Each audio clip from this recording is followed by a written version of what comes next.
옛날 어느 마을 뒷산 남자에 고명한 스님이 돌을 닦고 있었습니다. 그 스님은 어떠한 난처한 질문을 해도 막힘없이 답을 해준다고 소문이 나 있었습니다. 그 마을에 사는 한 영리한 소년이 스님을 골탕 먹일 생각으로 스님을 찾아갔습니다. 소년은 작은 새 한 마리를 손에 쥐고 스님에게 물었습니다. 스님, 이 새가 죽은 건가요? 아니면 살아있는 건가요? 소년은 속으로 스님이 만약 살았다고 하면 새를 목졸라 죽이고 죽었다고 하면 날려보낼 심산이었습니다. 소년은 속으로 내가 드디어 스님을 이기는구나 라고 생각했습니다. 그런데 뜻밖에도 스님은 그 소년에게 이렇게 말하는 것이었습니다. 그 새의 생사는 네 손에 달렸지 내 입에 달린 게 아니란다. 오늘은 통찰력을 키우기 위한 3가지 훈련을 해보고자 합니다. 1. 중석 몰촉.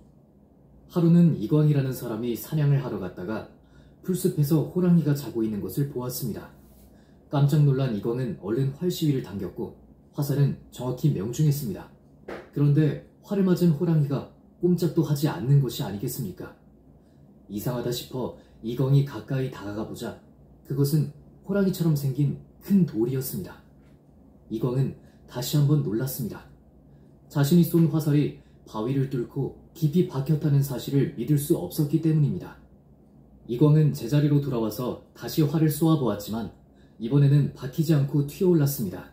중석몰촉은 돌 가운데에 화살촉이 박혔다는 뜻으로 정신만 집중할 수 있다면 어떤 일도 이룰 수 있다는 말입니다. 2. 삼인성호. 전국시대 위나라 해왕은 조나라와 화친을 맺고 관행에 따라 태자를 조나라의 볼모로 보내기로 했습니다. 해왕은 태자를 타국에 홀로 보낼 수 없어 돌봐줄 후견인으로 중신인 방총을 뽑았습니다. 방총은 하직 인사를 하면서 임금에게 이렇게 물었습니다. 전하, 지금 누군가가 저작거리에 호랑이가 나타났다고 한다면 믿으시겠습니까? 그런 터무니없는 소리를 누가 믿겠소? 그러면 또 한 사람이 같은 소리를 한다면 믿으시겠습니까? 역시 믿지 않을 거요. 만약 3번째 사람이 똑같은 말을 아뢰어도 믿지 않으시겠습니까? 그땐 믿을 수밖에 없겠지. 이 말을 들은 방총은 간곡한 목소리로 말했습니다. 전하, 3사람이 입을 맞추면 없는 호랑이도 만들어집니다. 신은 이제 태자마마를 모시고 조나라로 떠납니다. 신의 빈자리에 온기가 사라지기도 전에 아마도 신을 비방하는 사람이 3 정도는 생길 것입니다. 아무쪼록 전하께서는 이 점을 참작해 판단해 주시길 바랍니다. 해왕은 고개를 끄덕이며 절대 그런 일이 없을 것이라고 말했습니다. 방총의 예상대로 태자를 모시고 떠난 지 얼마 되지 않아 그를 헐뜯는 참소가 임금의 귀를 어지럽히기 시작했습니다. 해왕은 처음에는 이를 일축했지만 같은 소리가 2번, 3번 이어지자 어느덧 자기도 모르게 방총을 의심하게 됐습니다.